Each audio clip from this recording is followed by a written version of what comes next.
Hola, muy buenas noches. Mi nombre es Juliet Pinzón, estudiante de Comunicación Social y Periodismo. En esta ocasión quiero hablar y reflexionar frente a una pregunta que surgió en una de mis clases.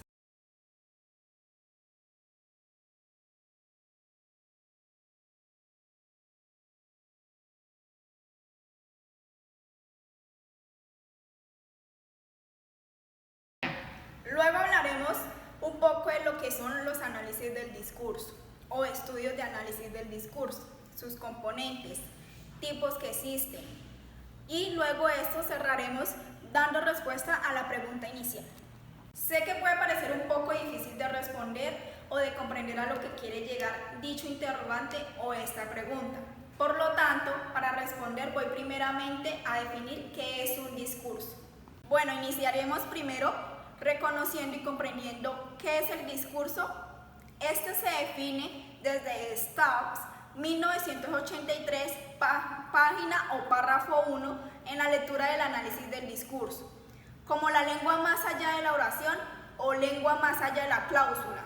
Es decir, que el discurso se puede comprender como la manera más profunda del habla.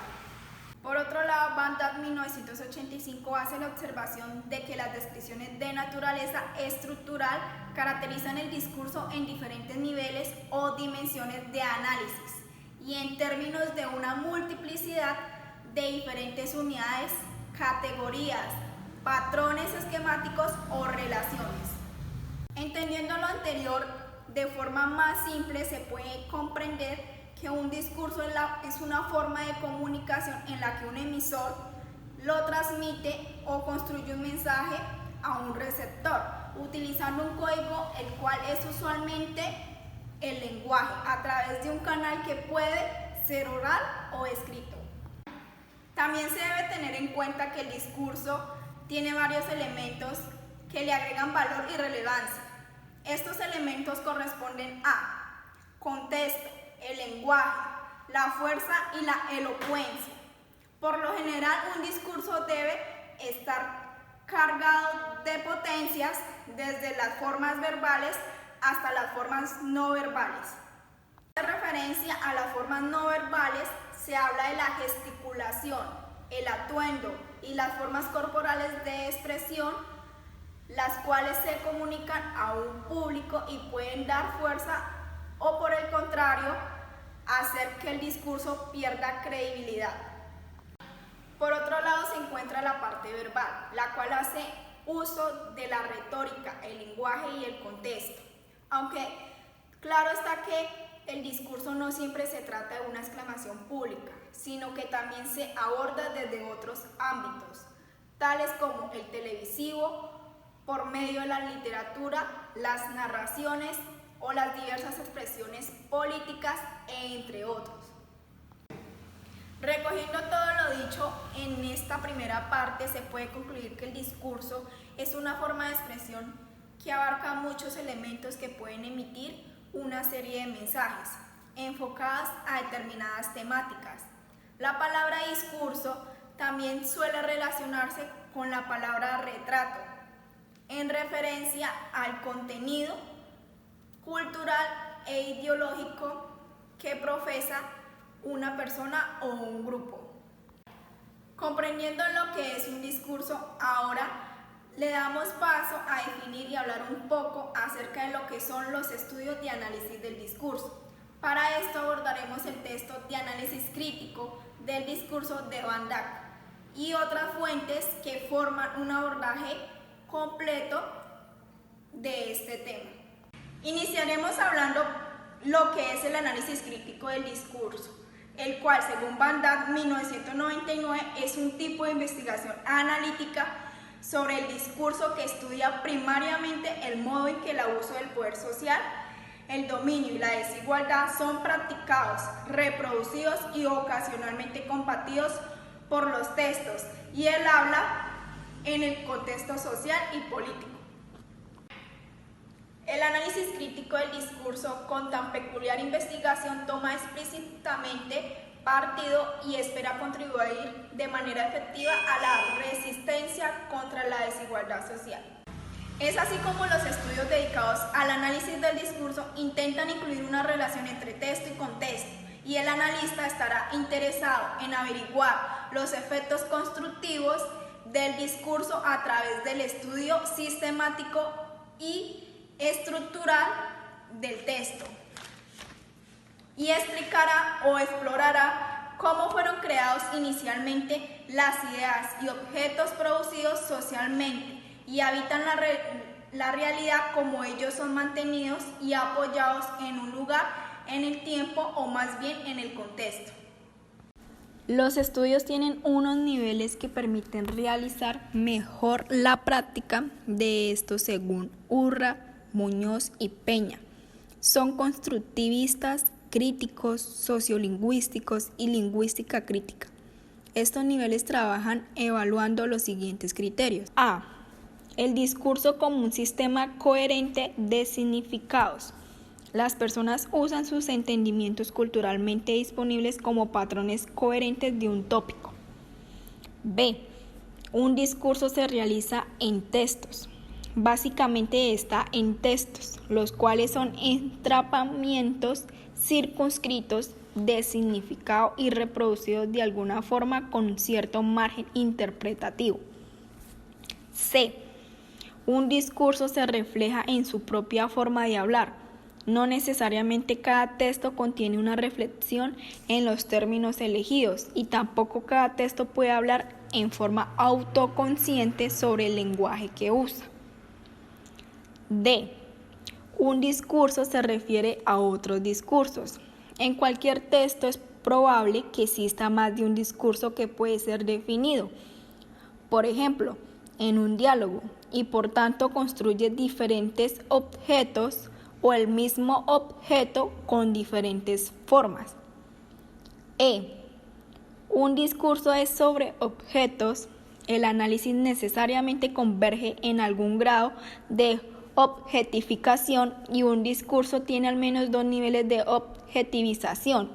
Un nivel que es la realidad en que los discursos se sitúan, ya que son un conjunto de significados que constituyen objetos, y así un discurso es una representación de la realidad. F. Los discursos contienen sujetos. Los objetos que un discurso refiere pueden venir de una realidad independiente del discurso exterior, pero se obtienen por la realidad de otro discurso, y así hace posible un espacio a un particular tipo de discurso dirigido a un lector específico. Es decir, un ejemplo de tal es el sujeto que habla, lee, escucha o escribe los textos donde los discursos ocurren. G. Un discurso es históricamente localizado. Los discursos no son estáticos.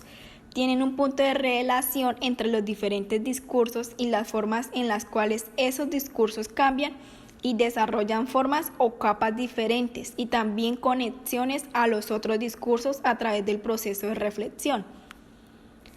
H. Un discurso apoya o se asocia a una institución. Los discursos no son libres de estar afectados a las estructuras institucionales.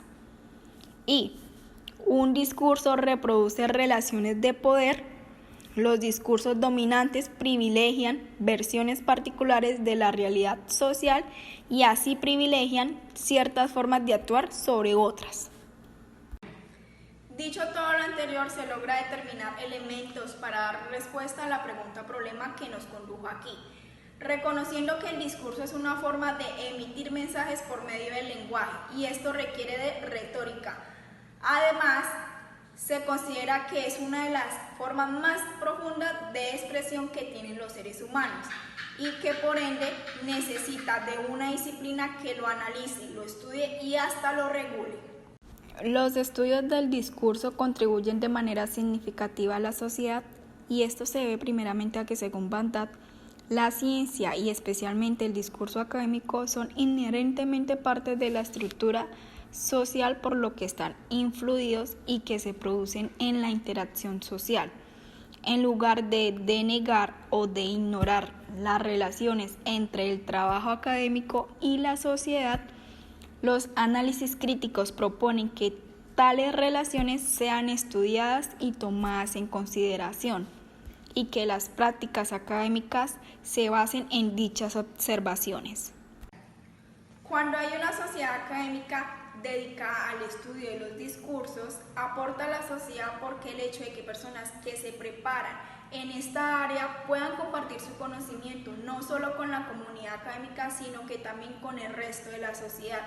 Ya sea ilustrada o no, los analistas del discurso permiten que se muestre la verdad y las realidades que profesan aquellos que comparten o promueven un discurso.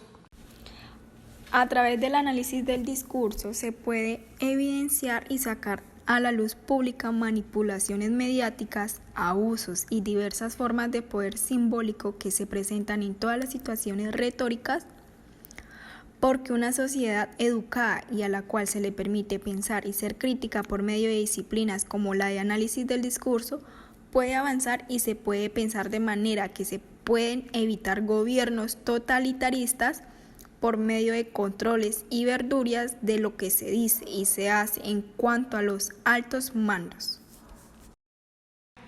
Un claro ejemplo de cómo los estudios del discurso contribuyen a la sociedad se puede ver en el racismo, el cual era muy fuerte en Estados Unidos y bajo un discurso muy potente dominó por años y abusó de las negritudes norteamericanas. Gracias al análisis discursivo, a aquellos que decidieron pensar de manera crítica, pudieron deconstruir y generar cambios en una sociedad que para ese entonces estaba controlado mentalmente por un gobierno racista y lleno de pretensiones de poder.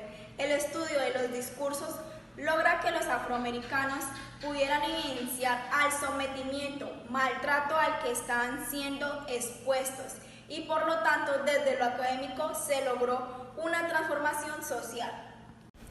Frente a esto, Van Dyck mencionaba que la cuestión aquí es que esas representaciones negativas son básicamente, si bien no únicamente adquiridas y reproducidas a través del habla y del texto de y entre el grupo dominante blanco, occidental, europeo. Una de las tareas mayores del análisis crítico del discurso consiste en examinar cómo sucede exactamente tal cosa. Esto es cómo el discurso de la mayoría contribuye a las creencias etnocéntrica y racista y la reproduce entre los miembros del grupo dominante.